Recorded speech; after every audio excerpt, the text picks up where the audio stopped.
I haven't said anything really about the Andrew Tate situation because ultimately I think it's a distraction. But you know how you could tell that these people are full of shit? I'll tell you how. One of the rumors is that he got caught because the pizza box that was visible in this video he posted on Twitter revealed that he was in Romania. It's like, this dude was at his crib. It's not like he was hiding in like a foxhole. He was at his home.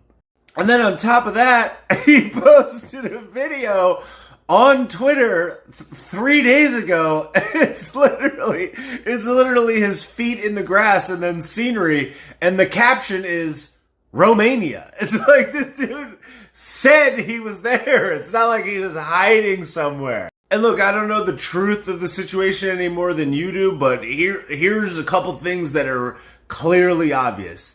When you allege a sexual crime for a person, they're often unprovable or highly unprovable, right? Like they just did this to Julian Assange and they dropped the case 10 years later after damage was done. So they find a couple of chicks that they can tee up. And I don't know if this happened. I'm just speculating. I'm just saying this has happened in the past. But they're like, oh, these women allege that there was some assault or whatever. They're in a room with weapons and money and guns and stuff. It's like, yeah, the guy has guns. It's like, it's not legal to own guns. I don't see what money has to do with it. The guy's got hundreds of millions of dollars. Like, there would be money around if the guy collects knives. It's like, there's knives in my kitchen. Is that a knife? It's a knife. I don't know. Does the fact that there's a presence of a knife in a room mean that you're menacing a person? I don't know.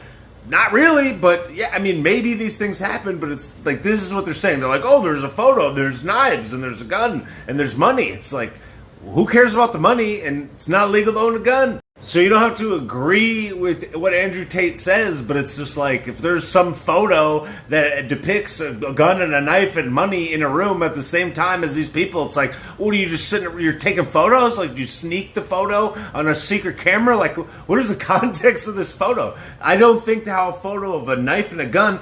Like Tim Pool does a podcast, he's got a knife right behind him. Is that a knife in the room? Is he menacing because there's a presence of a knife? This is fucking dumb shit. And these are the justifications. It's like, oh, they found him through a pizza box. The motherfucker had a video on Twitter that's like, Romania. It literally was like, it might as well have said, yo, I'm in Romania at the crib. It's like the counterterrorism unit is finding this guy on a fucking, they're scanning his Twitter videos looking for fucking pizza boxes. Why don't you just tap his fucking phone? You're the fucking counterterrorism. What the fuck are you talking? Just can't, like, you could watch the crib. You could just surveil the fucking house.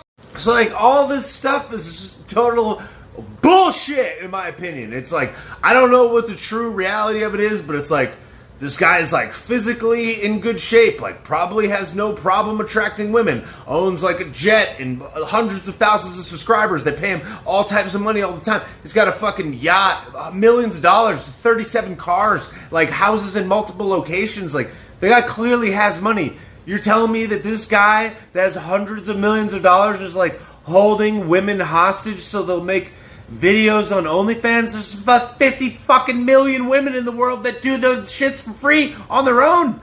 It's like, maybe, I don't know, many more than you, and I'll wait for the truth to come out, but it's like, if I had to fucking take a guess, I would say, this is bullshit. I'm just going to throw it out there.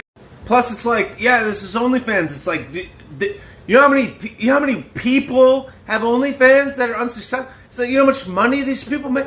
So he's holding women.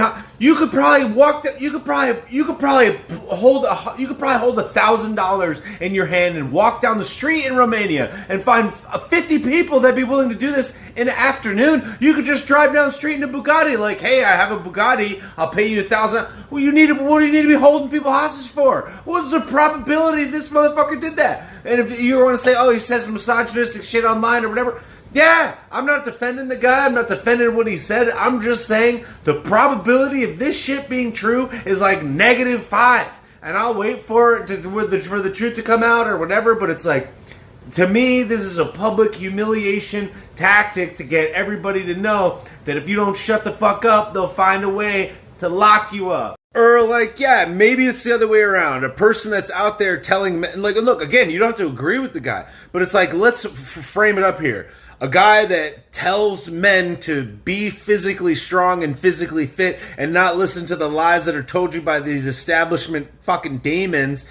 That seems like that's kind of a threat to the, you know what I'm saying? Like strong, able-bodied men doing masculine things. Sounds like pretty threatening in theory to the establishment, as it were. So you're just like, okay, this guy with a fucking $500 million is holding women hostage for threat of violence so they'll make videos on OnlyFans when he's been literally running a business like that for 20 years, made all his money that way. It's like, I don't know, dude, but probably fucking not.